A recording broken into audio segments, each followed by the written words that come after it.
Pusat Pelaporan dan Analisis Transaksi Keuangan (PPATK) juga membongkar setoran tunai yang dilakukan Lukas untuk judi di kasino senilai 560 miliar rupiah. Partai Demokrat memegang teguh komitmen untuk mendukung setiap upaya penegakan hukum di negeri ini, termasuk upaya pemberantasan korupsi. Kami hanya bermohon agar hukum ditegakkan secara adil. Jangan ada politisasi dalam prosesnya. Proses hukum yang ada di KPK semuanya harus menghormati. Semua sama di mata hukum. Demokrat tidak pernah melakukan kebatilan.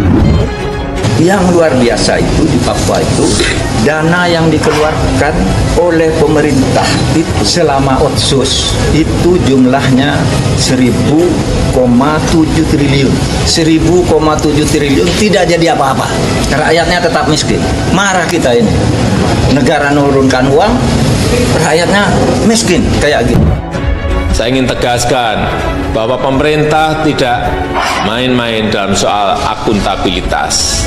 Tetapi kalau ada yang masih membandel, kalau ada niat untuk korupsi, ada mensrea, maka silahkan digigit dengan keras. Uang negara harus diselamatkan, kepercayaan rakyat harus terus kita jaga. Partai Demokrat tetap akan menyiapkan tim bantuan hukum jika dibutuhkan. Hal ini berlaku sama untuk seluruh kader Partai Demokrat yang terkena kasus hukum. Saya sudah sampaikan juga agar semuanya menghormati panggilan dari KPK, menghormati proses hukum yang ada di KPK. Semuanya. Indonesia sejak dulu kala tetap dipuja-puja bangsa. Hal itu dikuatkan oleh Masyarakat Anti Korupsi Indonesia atau MAKI yang membeberkan data foto Lukas yang diduga bermain judi di luar negeri, di antaranya di Filipina, Singapura, dan Malaysia. Gubernur Papua Lukas NMB kembali absen dalam panggilan KPK. Kuasa hukum Lukas menyebut kliennya dalam kondisi sakit. Presiden Joko Widodo meminta semua pihak menghormati proses hukum, termasuk menghormati panggilan KPK. Ketua Umum Partai Demokrat Agus Harimurti Yudhoyono atau AHY mengendus kemungkinan motif politik di balik penetapan Gubernur Papua Lukas NMB sebagai tersangka suap dan gratifikasi oleh Komisi Pemberantasan Korupsi atau KPK. Menuturkan kemungkinan politisasi itu berangkat dari sejumlah peristiwa yang berkaitan dengan Lukas sejak dicalonkan maju sebagai Gubernur Papua pada Pilkada 2018 silam. Kami melakukan penelaahan secara cermat apakah dugaan kasus Pak Lukas ini murni soal hukum atau ada pula muatan politiknya, kata AHY dalam jumpa pers di kantor DPP Partai Demokrat Jakarta Pusat pada Kamis 29 September 2022. Mengapa kami bersikap seperti ini? Karena Partai Demokrat memiliki pengalaman terkait dengan Pak Lukas NMB, tambahnya. AHY mengatakan pada 2017 Demokrat sempat ditekan untuk memasang Lukas NMB dengan seorang bakal calon wakil gubernur. Titipan unsur negara, padahal kata dia kala itu Partai Demokrat telah menyiapkan bakul cawagup pendamping Lukas. Menurut AHY saat itu, Lukas diancam untuk diperkarakan secara hukum jika permintaan tersebut tak dipenuhi. Namun, kata AHY, ancaman tersebut gagal setelah partai turun tangan. Alhamdulillah, atas kerja keras Partai Demokrat, intervensi yang tidak semestinya itu tidak terjadi, kata AHY.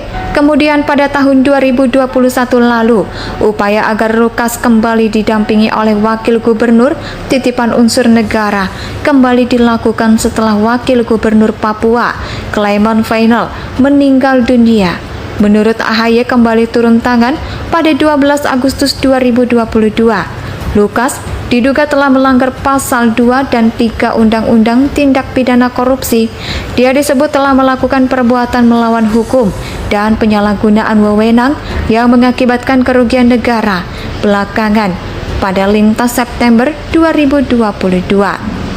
Lukas ditetapkan sebagai tersangka dengan dijerat pasal baru, yakni pasal 11 dan 12 Undang-Undang Tindak Pidana Korupsi tentang telegratifikasi.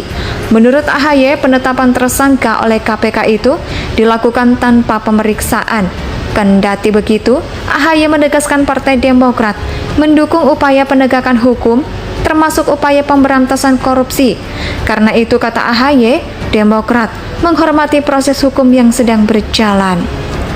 Kami mohon agar hukum ditegakkan secara adil, jangan ada politisasi dalam prosesnya.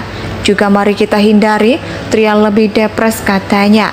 Di sisi lain, Partai Demokrat, kata AHY, akan menyiapkan bantuan hukum terhadap Lukas yang saat ini telah dinonaktifkan sebagai Ketua DPD Partai Demokrat Papua.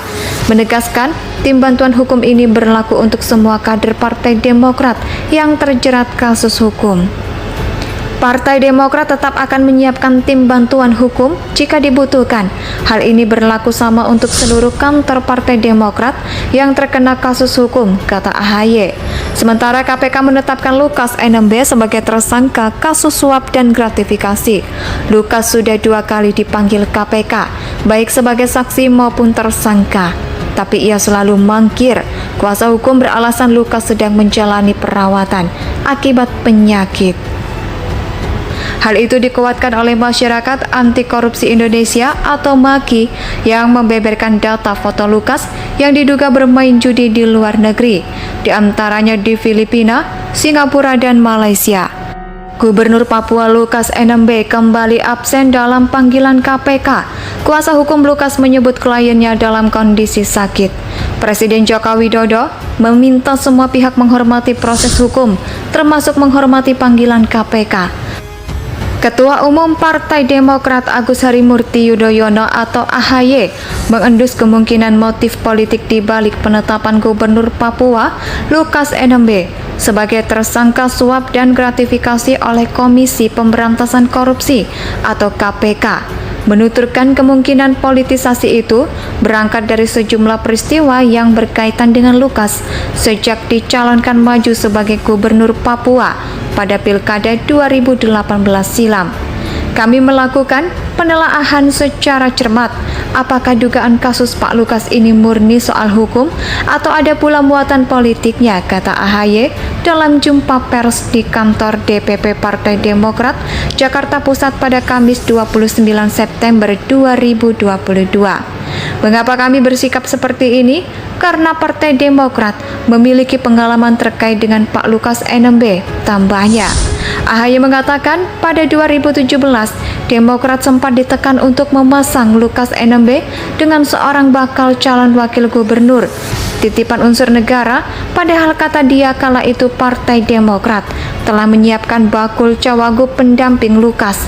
Menurut AHY saat itu, Lukas diancam untuk diperkarakan secara hukum jika permintaan tersebut tak dipenuhi.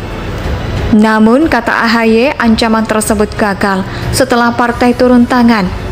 Alhamdulillah atas kerja keras Partai Demokrat, intervensi yang tidak semestinya itu tidak terjadi, kata AHY.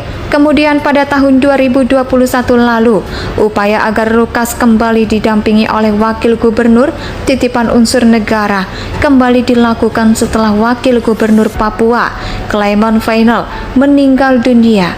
Menurut AHY kembali turun tangan pada 12 Agustus 2022. Lukas diduga telah melanggar pasal 2 dan 3 Undang-Undang Tindak Pidana Korupsi. Dia disebut telah melakukan perbuatan melawan hukum dan penyalahgunaan wewenang yang mengakibatkan kerugian negara belakangan pada lintas September 2022. Lukas ditetapkan sebagai tersangka dengan dijerat pasal baru, yakni pasal 11 dan 12 Undang-Undang Tindak Pidana Korupsi tentang telegratifikasi. Menurut AHY, penetapan tersangka oleh KPK itu dilakukan tanpa pemeriksaan. Kendati begitu, AHY menegaskan Partai Demokrat mendukung upaya penegakan hukum, termasuk upaya pemberantasan korupsi. Karena itu, kata AHY, Indonesia tanah